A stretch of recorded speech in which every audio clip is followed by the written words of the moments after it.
அனைவருக்கும் இனிய காலை வணக்கம். இன்று செவ்வாய்க்கிழமை காலை மலர்ந்திருக்கிறது. சில நாடுகளில் மாலை ஆகிறது, சில நாடுகளில் காலை ஆகிறது. சூரியன், புவி சுழற்சி, சந்திர சுழற்சி இவற்றுக்கேற்ப இந்த காலநிலைகள் தீர்மானிக்கப்படுகின்றன. அண்மையில் சில நாட்களாக இயற்கை அனர்த்தங்களால் பல உயிரிழப்புகளும் பொருட்சேதங்களும் உண்டாகி கொண்டிருக்கின்றது. உண்மையில் நான் நேற்றிரவும் நிறைய வீடியோக்கள் எல்லாமே இந்த இயற்கை அனர்த்தங்கள், மண் சரிவுகள், பெரிய கட்டிடங்கள் எல்லாம் சரிந்து விழுவதும், உயிர்களின் ஊலங்களும், தண்ணீரில் ஆடு மாடு விலங்குகள் உட்பட மனிதர் வாகனங்கள் எல்லாமே இழுத்து செல்லப்படுவதும், ஐயோ ஒரே மரண ஊலத்தின் காட்சிகள்.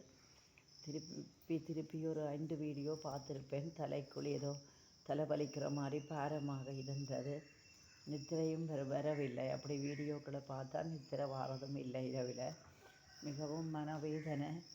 நாம் உலகத்தின் ஒரு பகுதியில் கேளிக்கைகளும் ஆடல் பாடல்களும் சந்தோஷமாக வாழ்க்கை கழிந்து கொண்டிருக்கின்ற நேரத்திலே இன்னொரு பகுதி துக்கத்திலும் வறுமையிலும் பசிபட்டினியிலும் இயற்கை அழிவிலும் மடிந்து கொண்டிருக்கிறது. யுத்தம் என்ற ஒரு வெறிபிடித்த ஒரு யுத்த அரக்கனால் பல நாடுகள் ஒன்று கொண்டு எவ்வளவு சுகதையாக எவ்வளவு காலம், 100 ஆண்டு காலம் வாழ வேண்டிய உயிர்களை எல்லாம் குண்டு வீசி புகை குண்டுகளை கொட்டி தீர்த்து இந்த மனித வர்மத்தை வெளிப்படுத்தி ஒருவர் அழித்து கொண்டிருக்கிறார்கள். இந்த உலகத்தில் மனிதனுக்குள்ளே புகுந்து கொண்ட யுத்த அரக்கன், அந்த யுத்த அரக்கன் என்ற இருள் வெளியேறி மனிதனுக்குள் அன்பு, பாசம், கருணை, மனிதாபிமானம் என்ற நற்பண்புகள் புகுந்தால் அதுதான் தெய்வம்.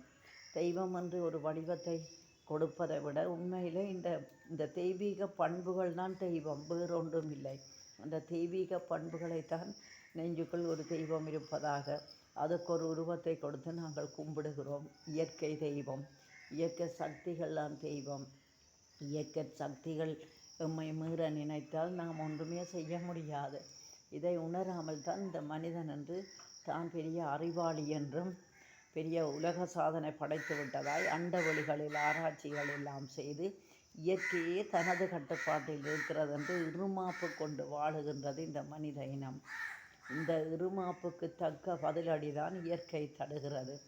மண் சரிவு என்றும், சூறாவளி என்றும், நிலநடுக்கம் என்றும், சுனாமி என்றும், இன்னும் எத்தனை காட்டு தீ என்றும் இப்படி எத்தனை உண்டாகி கொண்டிருக்கிறது.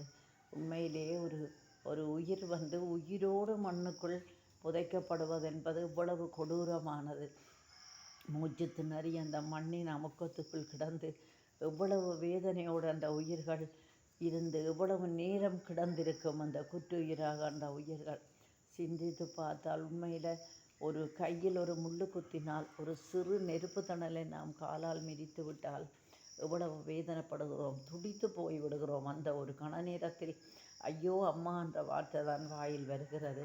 அப்படி இருக்கும் பொழுது ஒரு பாவமும் செய்யாத மக்கள், ஏழச்சனங்கள், அதிலும் உண்மையிலே இந்த மலையகத்தில் வாழும் மக்கள் மிகவும் இந்த உலகத்திலே பாவப்பட்ட பிறவிகள் என்று தான் சொல்ல வேண்டும். சாப்பாடு ஒரு இந்த நேரமும் காலமே விடிய வேலைக்கு போனால் அந்த லீச்சட்டை மனித ரத்தத்தை உறிஞ்சி குடிக்கின்ற அந்த கொடூரமான லீச்சட்டை தேயிலை தோட்டங்களில் தான் கூடுதலாக இருக்கிறது. அந்த லீச்சட்டையின் கடிகள், கால்கள் எல்லாம் அந்த புண்கள், கடித்த புண்கள்.